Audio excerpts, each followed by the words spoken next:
Hey people, welcome back to my channel just Clipsy. ఇవాళ నేను aloo chips చేస్తున్నానండి. Aloo chips అంటే ఇష్టముండని వాళ్ళు ఎవరుంటారు? దట్టు షాప్ నుండి తెచ్చుకునే ఆలూ చిప్స్ అంటే పిల్లలు, పెద్దవాళ్ళు అందరూ లైక్ చేస్తారు కదండి.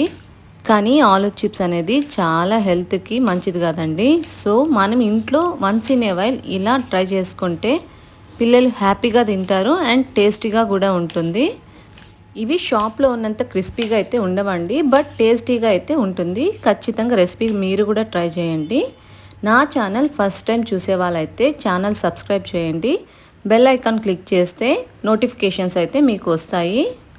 ఇలా ఆలుని స్లైసెస్గా కట్ చేసుకున్న తర్వాత స్టవ్ ఆన్ చేసుకొని ప్యాన్ పెట్టుకోవాలండి. అందులోని కాస్త డీప్ ఫ్రైకి సరిపడా ఆయిల్ వేసుకోవాలి. ఆయిల్ హీట్ అయిన తర్వాత మనము చిప్స్ని అట్ ఎ టైం వేయకుండా కొన్నిగా వేసుకోవాలండి. ఓవరాల్గా మనం కట్ చేసుకున్న చిప్స్ ఒక 2 to 3 టైమ్స్ అయితే ఫ్రై చేసుకునేలాగా వేసుకోవాలి. అట్ ఎ టైం వేస్తే ఒకదానికొకటి స్టిక్ అయిపోయి ఇవైతే సరిగ్గా రావండి. ఇలా ఆయిల్లో వేసిన తర్వాత ఫ్లేమ్ అయితే మీడియంలో పెట్టుకోవాలండి, హైలో అసలు పెట్టుకోకూడదు. కాస్త బ్రౌన్గా టర్న్ అయ్యేటప్పుడు హైలో పెట్టుకోవాలి. అప్పుడు ఆలూస్ క్రిస్పీగా వస్తాయి. మీలో ఎంతమందికి ఆలూ నచ్చుతుంది నాకైతే కామెంట్ బాక్స్లో కామెంట్ చేయండి. ఇలా మధ్యలో కలుపుకుంటూ ఉంటే అన్ని డైరెక్షన్స్లో బ్రౌన్గా టర్న్ అవుతాయండి.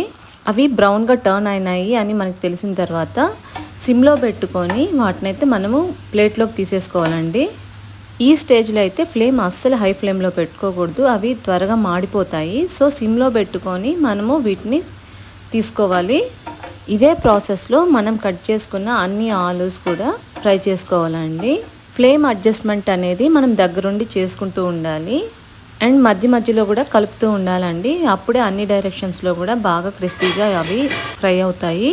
ఇలా అన్నీ కట్ చేసుకున్న ఆలూస్ ఫ్రై చేసేసిన తర్వాత ఒక ప్లేట్లోకి తీసుకొని అలా ఒక 2 to 3 మినిట్స్ చల్లారనివ్వాలండి. ఈ రెసిపీ అయితే సాంబార్, పప్పు, పులిహోర అన్నిట్లోకి చాలా బాగుంటుంది. రెగ్యులర్గా మనం డీప్ ఫ్రైస్ చేసుకోకపోయినా వన్స్ ఇన్ ఏ వైల్ ఇలాంటి పిల్లలకి పెడితే వాళ్ళు కూడా హ్యాపీగా ఫీల్ అవుతారు. మీరు ఇలా ఎప్పుడైనా ట్రై చేస్తున్నారా? ట్రై చేసుంటే నాకైతే కామెంట్ బాక్స్లో కామెంట్ చేయండి. ఇలా ఓవరాల్గా ఫ్రై చేసేసిన ఆలూని తీసి చల్లారిన తర్వాత మనకు నచ్చిన స్పైస్తో కారము, సాల్ట్ వేసుకోవాలండి. లైట్గా మిరియాల పొడి చల్లితే కూడా చాలా బాగుంటుంది. ఇలా కారము, ఉప్పు చల్లిన తర్వాత బాగా మిక్స్ చేసుకుంటే ఆలూ ఫ్రై అయితే చాలా బాగుంటుందండి. ఈ ఆలూ చిప్స్ ఖచ్చితంగా రెసిపీ ట్రై చేయండి. ఎలా ఉందో నాకు కామెంట్ బాక్స్లో కామెంట్ చేయండి. Do subscribe, like, share and comment.